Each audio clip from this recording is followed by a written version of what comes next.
Friends, welcome to LR Virtual Classroom. The way how you get the data in Power BI tells a lot about your performance of your reports and dashboards. Let's see what are the three different methods and what are the pros and cons of each. The first being the import mode is a default mode while getting your data.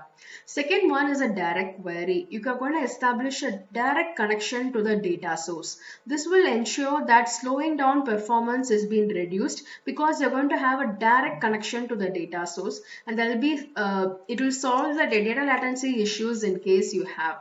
Third one being the live connection, which you will use while working with the SQL Server Analysis database.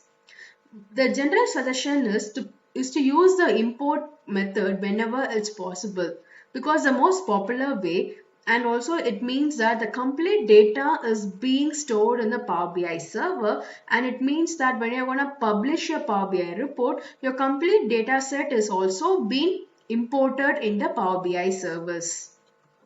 In my Power BI servers, I have imported the Power BI desktop report which I have created.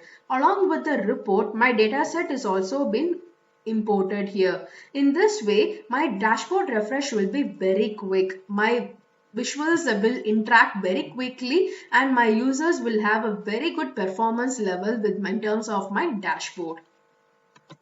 Selecting the correct storage mode for your data matters a lot because how your visuals will interact quickly. Sometimes your users want to know your interactive visuals. They want to have the data immediately refreshed. Your charts taking much less time to give the data. If it takes more time, it's not going to give a very good performance for your users. So that is your priority. Then you can go in for importing your data. But if your priority is refreshing your data as soon as your data source changes, you want to have a real-time data given to your customers, then can use direct query for your data. Third option is when you are connecting with SQL Server Analysis database, then you can go in for the Connect Live. Let's see one by one. The pros and cons of importing model. With this method, there is a limitation of the size of the model. Your file size cannot be more than 1 GB unless you have a premium license. The second thing is, since the entire data is being loaded into the memory of the server, the less queries are generated. Queries are nothing but each and every step that you perform, shaping your data, for example, removing a column, deleting a row, or changing the column name, or changing the format, removing the null values, anything, whatever you're doing, the quality work related things in your data, every time a query will be generated. Since your complete data source has been imported in the memory, the less queries will be generated and the less time it takes. In this way, you have a very less lagging as well. Third important point is Power BI fully functional. There are certain features like your clustering, calculated columns, calculated tables. There are certain features that are not available in direct query. Whereas in case of importing mode, your Power BI is completely fully functional where you can use all the features that are available.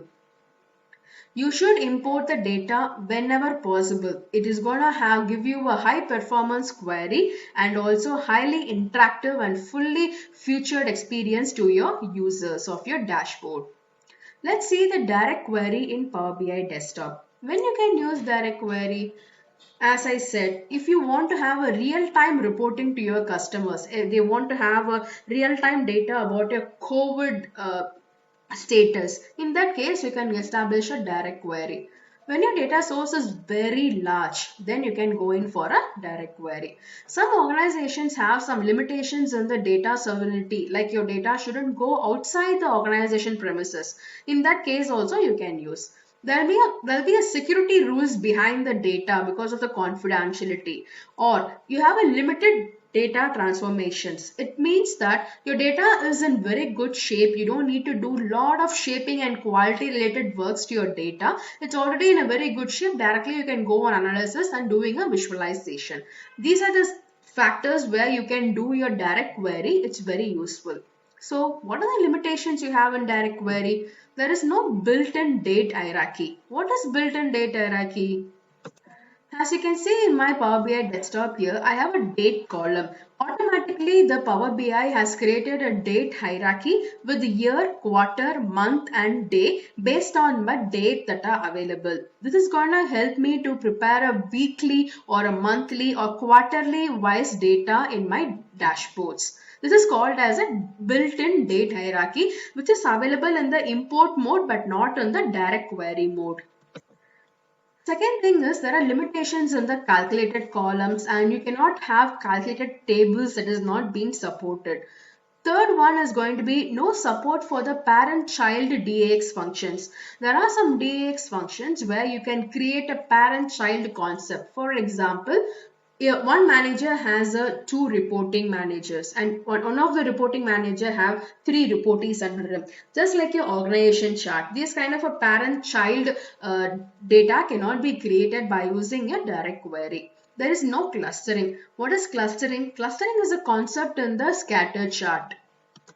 In this particular Power BI desktop file, I have created a scatter chart. I have applied the clusters here. So based on the factors, automatically the Power BI has applied the cluster.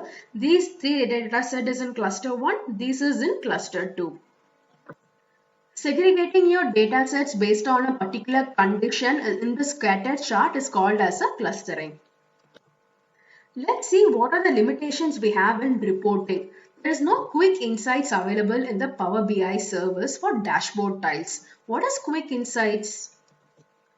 In the Power BI service, this is a dashboard which I have created.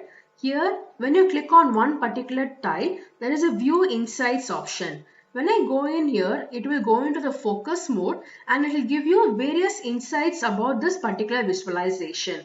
This is auto-generated by the Power BI itself. With this, you can create multiple visualizations. It's going to give you which you can add to your dashboard as well. With just one visualization, it's going to give a quick insights made by Power BI itself. What is a USA has been noticeably more city. So, lot of visualizations has been created here. That option is not available in the direct query mode until unless you're going to have a premium or a pro license version. This quick insight concept is not available in the Power BI desktop as well. The second one is question and answer. Yes, you don't have a question and answer mode in the direct query. In my dashboard, I have asked a question about your data. The moment I click on it, I have various questions that has been generated here. When I click on it, automatically a visualization will be created for the question that has been generated here. This feature is not available if I import the data with the direct query method. The next being using Explorer in Excel. It means that when you're going to explore your data in Excel, then you're going to have a poor performance and also there is a limitation in the total characters that are available in your text column. The fourth one being that direct query always uses a fixed credentials to your underlying data source. So after it has been published to the Power BI service, you cannot change your credentials for your data query. And the last one is you cannot change from import to direct query mode. When you establish one connection, that is what you're going to use it. So you should use import whenever possible. That is a underlying statement here. Importing have many advantages compared to the direct query.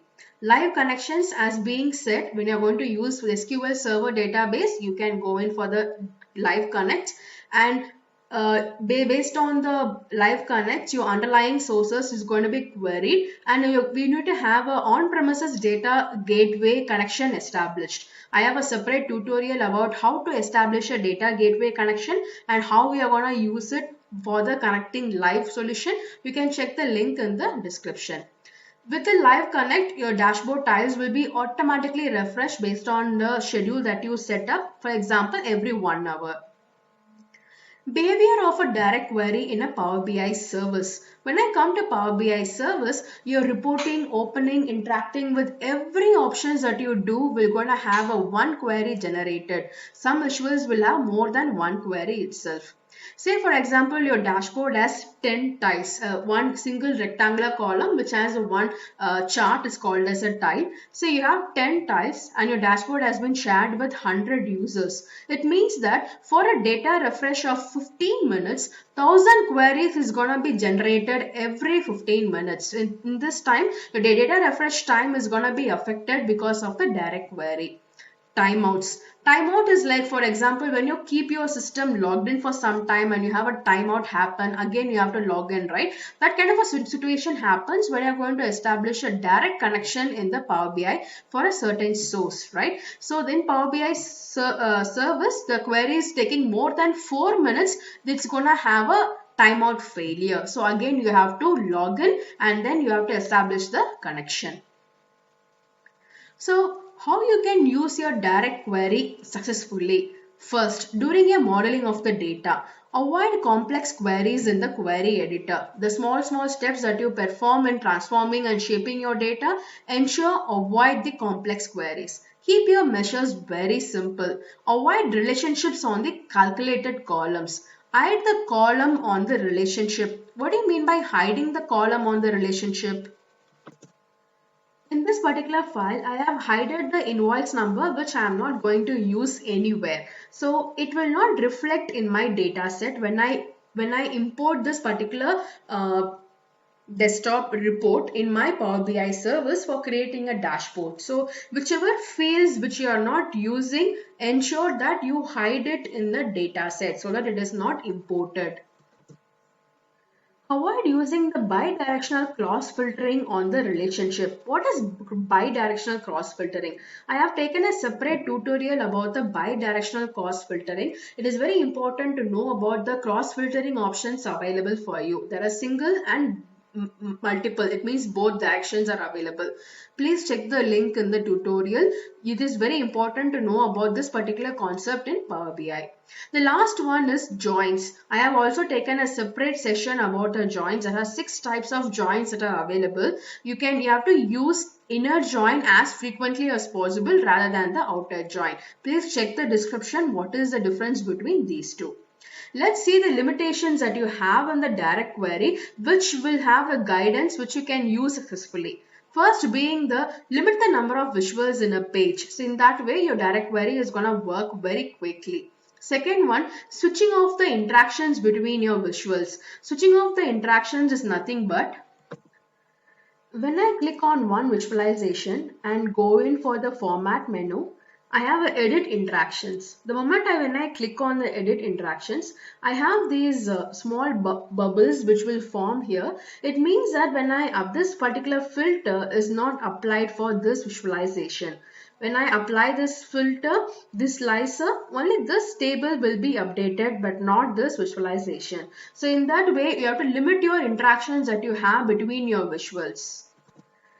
The third being the top n filters, limit of 1 million rows that has been returned on every query. So ensure that you remove the top n filters when you're going to use a direct query and avoid the multi-select filters. So in that case, your queries will have a less time generated and direct queries will have a maximum number of 10 concurrent connections is going to have it. So in this way, you can have your better performance in your direct query.